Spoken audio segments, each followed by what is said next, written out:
नमस्ते बच्चों। Good morning everyone. और आज हम लोग अपने अगले टॉपिक की बात करते हैं। और हम लोग ने इसके पहले चलवासी पशुचारण और अलग अलग तरह की कृषि के बारे में पढ़ा था, जिसमें वाणिज्य पशुपालन भी हम लोग ने देखा था। इसके बाद आदिकालीन निर्वाह कृषि, इसके बारे में भी हम लोग पढ़ रहे थे। और आज हम लोग अपने एक नए टॉपिक, जिसको हम लोग रोपण कृषि कहते हैं, इसके बारे में हम लोग पढ़ेंगे कि ये रोपण कृषि है क्या। तो यदि हम रोपण कृषि को देखते हैं तो इसका मतलब होता है कि ऐसी कृषि जिसमें पौधे लगाए जाएं, पौधे रोपे जाएं बागों में, या व्यावसायिक फसलों का उत्पादन इसमें किया जाता है। और इसे हम बागानी कृषि भी कह सकते हैं। रोपण कृषि को हम बागानी कृषि भी कह सकते हैं। और रोपण कृषि को एक लाभकारी कृषि प्रणाली के रूप में भी देखा जा सकता है। और खास करके चाय, काफी, रबड़, कोको, केला, गन्ना और अनानास आदि ऐसी फसलें रोपण विधि से उगाई जाती हैं। अब इनकी विशेषता क्या है, इनकी कौन कौन सी ऐसी विशेषताएं हैं, तो इसमें रोपण कृषि में बड़ा कृषि क्षेत्र देखते हैं और इसमें अधिक पूंजी लगती है। तकनीक का भी इसमें उपयोग किया जाता है। उच्च प्रबंधन और वैज्ञानिक विधियों का प्रयोग हम इसमें करते हैं। इसके अलावा एक फसल के उत्पादन पर विशेष रूप से ध्यान दिया जाता है। सस्ते श्रम, तीव्र परिवहन की व्यवस्था और संचार तंत्र, है ना, ये सब जो है जरूरी होते हैं इसमें। और रोपण कृषि में उद्योगों के लिए कच्चे माल लगा करके उसमें धन कमाया जा सकता है।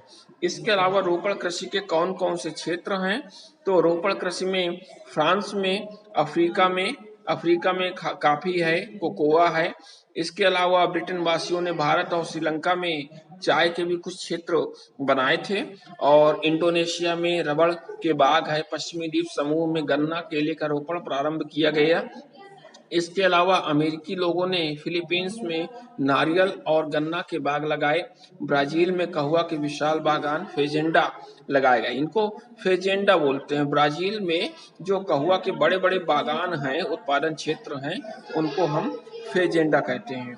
और इसके बाद और भी आगे हम लोग देखते हैं तो यहाँ पे विस्तृत वाणिज्य अनाज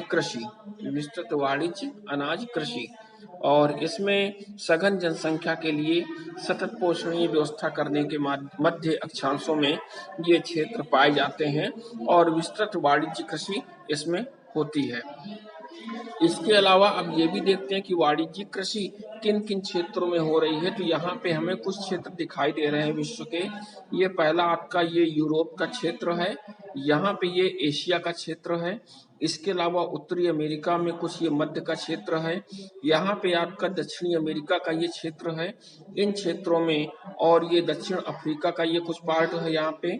इन क्षेत्रों में क्या होता है, वाणिज्यिक कृषि होती है। अब ये वाणिज्यिक कृषि जो हो रही है, इसमें चूंकि सघन जनसंख्या वहां पे है ही है, और उस जनसंख्या के पालन पोषण के लिए हमको अधिक उत्पादन की आवश्यकता होगी। और इसमें गेहूं, मक्का, राई, जई ऐसे अनाज उगाए जाते हैं। और बड़े बड़े कृषि फार्म होते हैं जिनका कार्य मशीनों से और यंत्रों से किया जाता है। और इसका जो प्रति हेक्टेयर उत्पादन है, ये जो है अधिक हो जाता है। और क्योंकि प्रति व्यक्ति उत्पादन अधिक होगा यहाँ पे, क्योंकि वो बड़े क्षेत्रों में किया जाता है, मशीनों के माध्यम से होता है। और सब कम जनसंख्या के कारण से इसमें होता है। और सर्वाधिक अनाज ये लोग निर्यात करते हैं, क्योंकि इनके देश में उपभोग कम होता है, जिससे वो व्यावसायिक रूप से, वाणिज्यिक रूप से इसका ये निर्यात करते हैं।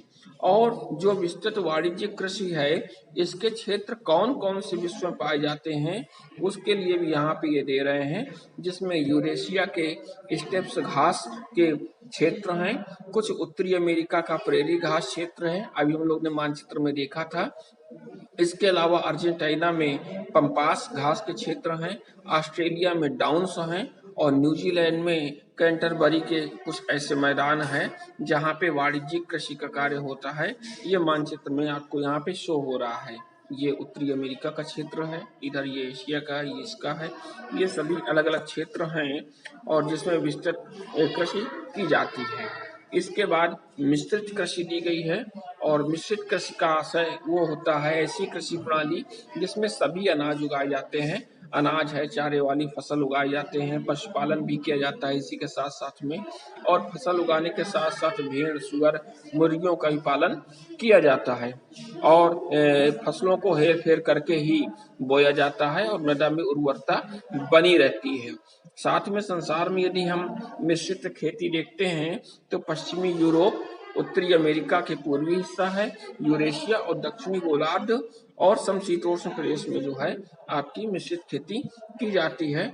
और इसके यहाँ पे ये मिश्रित खेती के क्षेत्र भी दिए गए हैं। अब कौन कौन से क्षेत्र हैं इसमें, ये यूरोपीय क्षेत्र है आपका, ये पट्टी दिख रही है, इधर ये उत्तरी अमेरिका का कुछ क्षेत्र है, ये दक्षिण अमेरिका का क्षेत्र है, ये अफ्रीका का क्षेत्र है। यहाँ पे इनमें मिश्रित खेती की जाती है। तो इस तरह आज जो हम लोग ने टॉपिक देखा वो मिश्रित कृषि तक देखते हैं, और इसके बाद हम लोग नेक्स्ट अपने टॉपिक में कुछ और बातें पढ़ेंगे। तब तक इसलिए नोट्स बना करके इसको हमारे नंबर पे आप लोग चेक करा लीजिएगा। नमस्कार।